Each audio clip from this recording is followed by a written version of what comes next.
ka tafsir qur'an de Allah dali wadhkurullaha jante inde Allah nden fi ayyamin ender nyaldi ma'dudatin kontadi ko nyande 12 11 13 donki woni ko fanda faman ta'ajjala kala no yawindo fi yawmayn wadi ender balde didi fala ithma alayhi bakkat fawakimo waman ta'akhkhara kala nettindo kadi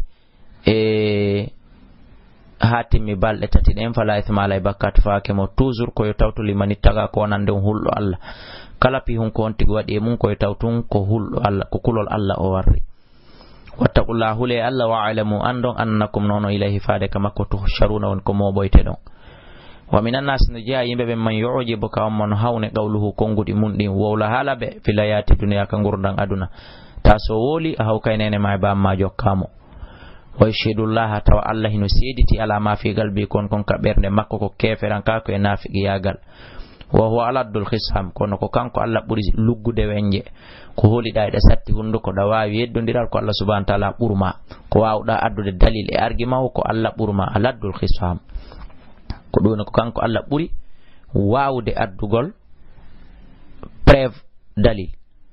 wa idha tawalla ta'so hucciti sa o yara fil ardi ka leydi li yufsida fiha fiyo bonnu ka leydi wa yuhlikal hartha o halka ngesele wan nasla e tamaroje wallahu Allah la yuhibbul fasada o yida bonnowo wa idha qila law takadi so yetama ittaqillaha hulu Allah ghadatul izza ta teddungal ngal nangay mo o teddinkino o mawnintino no yimbe ben siforbe ni bil ithmi sabu bakkato fasbuhu yo jokku yo kontin fa hasbuhu yuni mo jahannamu yita jahannama wala bi'sal mihadi yita jahannama boni daddudi yita jahannama boni werde de ayaje tati ardondirde do de kadi no wodi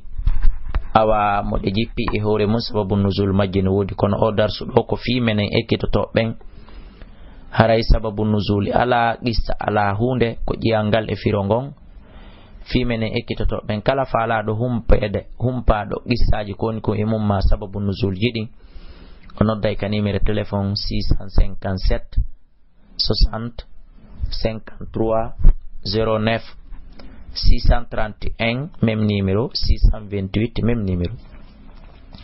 Allah dali wa minan nas no jeya e yimbe ben kadi man yashri nafsahu ummono yeya hore mum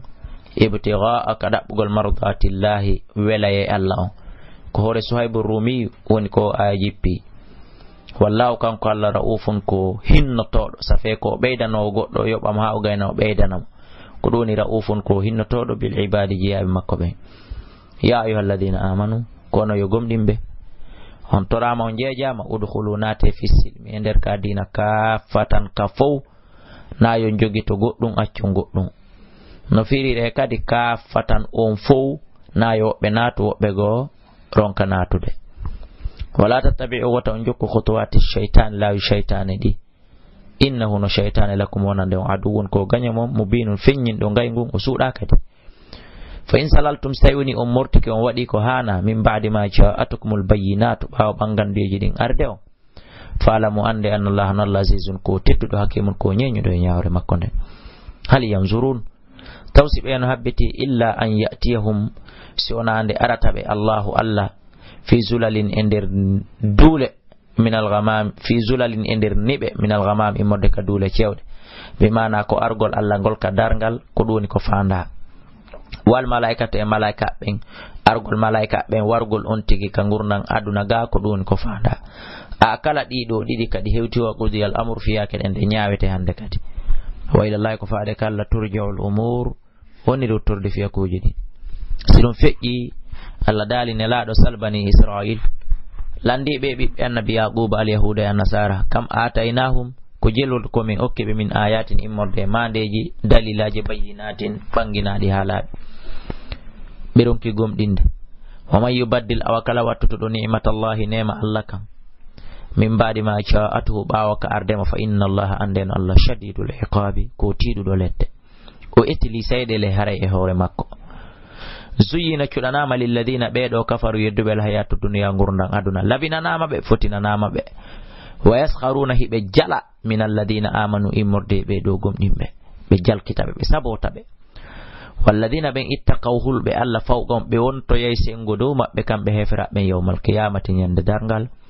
wallahu allah yarzuqu himo arsika man yasha mo yiɗi arsukude be gayri hisabin ko alda e hasbugol ko alda e limugol anda jelu sakko wona wi'e ɗuuɗi yo ɗuyte ma yo accirini allah arsika min abdoullahi kala e dhurriya an on e dendanangal wonɓe la jentade arsikan dendanangal moƴƴereji maɗi laamu e jawdi e ngalu e teddungal e gandal ko alda e hasbore amina ya hayyu ya gayyum allah daali kana nasu yimɓe ɓen laatinoke hari fewndo baba adama ummatan hari koɓe mofte wahidatan goote yehi ha ɓe ɗuuɗi ɓe serti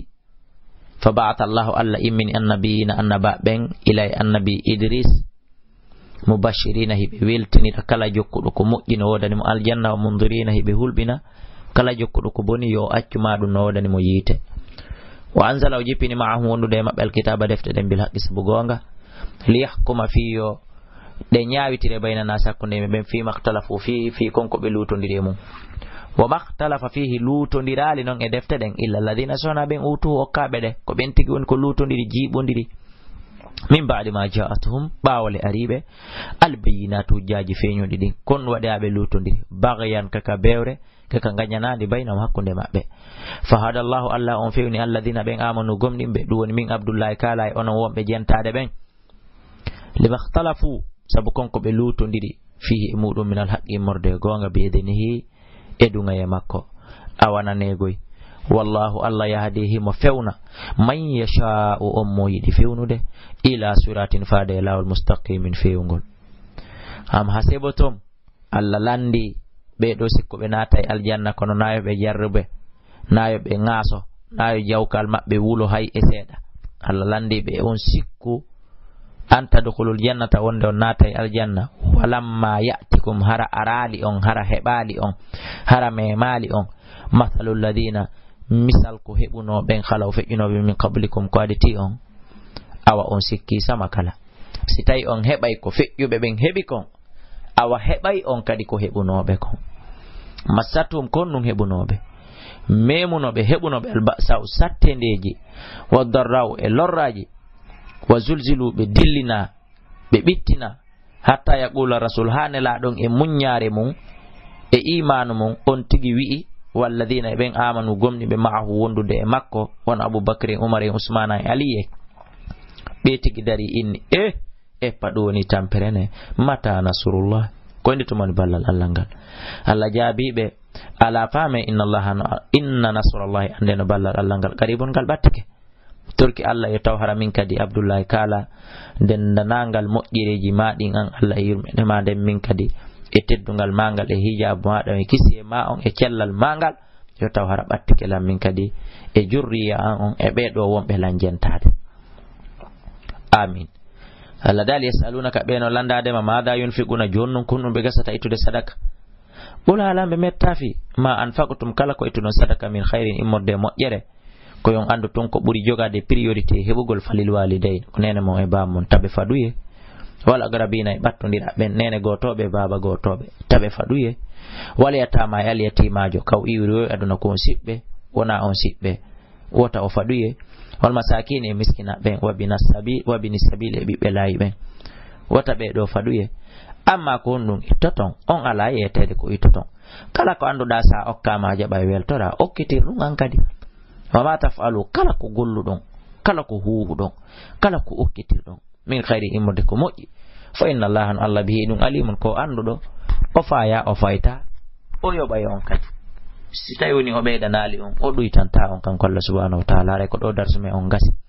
kala ko gasete landitede mum qissa ko humpaɗon ma sababu nusuli ko humpaɗon o darsu ɗo o tafsiru de ɗo ko fimene wonɓe kitade ɓen qissa wattake ɗo ko darsu raɓɓinɗinteɗo haray kala ko humpaɗon on nodday ka numéro téléphone 631